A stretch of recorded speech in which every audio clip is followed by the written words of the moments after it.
Okay, so what you're about to see is a raw, just a very stressed reaction about what's going to happen the night before the shoot. Let's just get to it. Hi everyone, it is the night before the shoot and it's gonna be a casual video today. It's gonna be raw. You know what?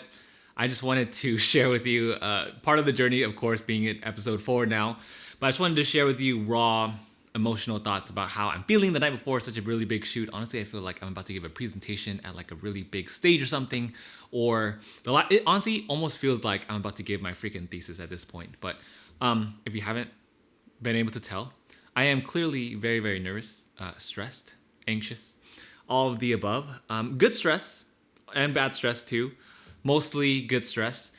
Of course, it being the night before the shoot, a lot of things happen, especially when you're planning events like this. Things are always going to come up, almost always going to come up. I feel like the whole when things pop up is not just in photography, but just in life in general. You know, you make a plan, sometimes they don't always work out.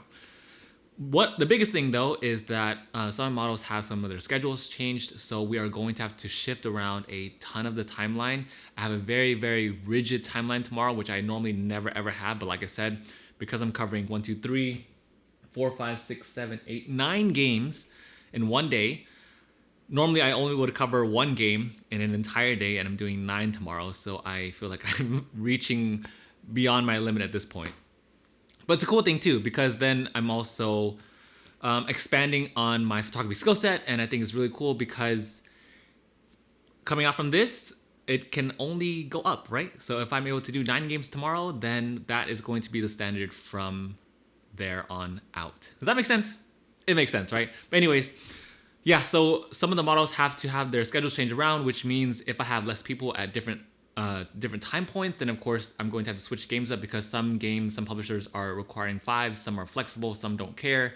And I just have to move things around, shift it, be flexible, and just maneuver around all that. What's nice about it when you're taking pictures is that you don't really have to know all the rules and details to the T, but I still like to make sure I know how to play the game like thoroughly enough. That way, when I'm coordinating up to 6 people tomorrow, we actually have extra models coming in and out. So we might even have up to 7, 8 models tomorrow, which is great because then we'll have variety in the different publishers and be able to separate them between the different games. But when you are coordinating with a ton of different people, the last thing you want to do is make them wait. And I know I'm going to have to anyway because there's no way I can keep 9 games in my head, even if I have notes anyway.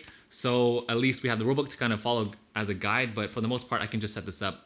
I can at least set this up off the top of my head. For it, we don't need to. I don't need to revisit that. I know that like the back of my hand. That's probably the only game that I know like that.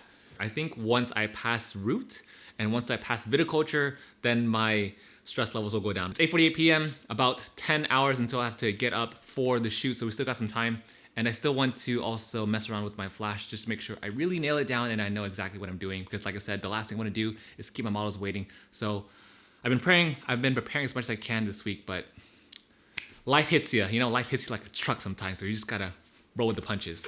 It's like Daredevil, which I've been binging a lot lately, again. But yeah, other than that, I think Downforce and the other games here are going to be relatively quick to learn.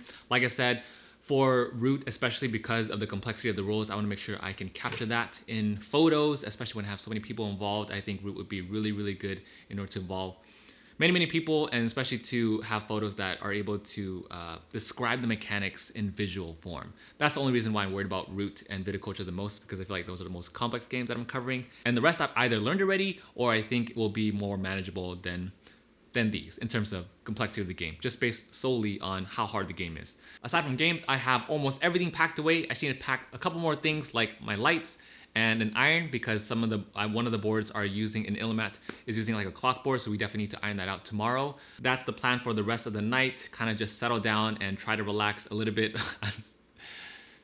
I had breakfast, coffee, and lunch all ready to go for 6 people, but we are anticipating 7 to 8 people now, so I'm gonna try to pick up something on the way there. And my fiance is also going to be there just in case, you know, I always love having her there. So she's going to be there after work. She gets off a super late night shift tomorrow. So I'm super happy to see her there and that she can make it too, just to make sure I'm doing everything somewhat okay. But that is it for me, a short, quick episode 4. The next time you are going to see me, it is going to be episode 5, the actual shoot itself, which is going to be amazing. It's going to be I'm hoping it's going to be one of the best shoots I've ever done. It's definitely the biggest scale of a shoot that I've ever done, so I'm really excited to take you all along. I'm so happy to have all of you supporting me from episode 1 till now. It feels like it's been years, honestly, with the amount of planning that's gone into the shoot, but it's only been 2 weeks. And yeah, if everything turns out good, hopefully we can do a part 2. This really is setting the standard and the foundation for everything else going forward. So that's why I think I'm that extra gung-ho about how well it's gonna be. So thank you all for being here, and we'll see you all in episode 5, The Shoot.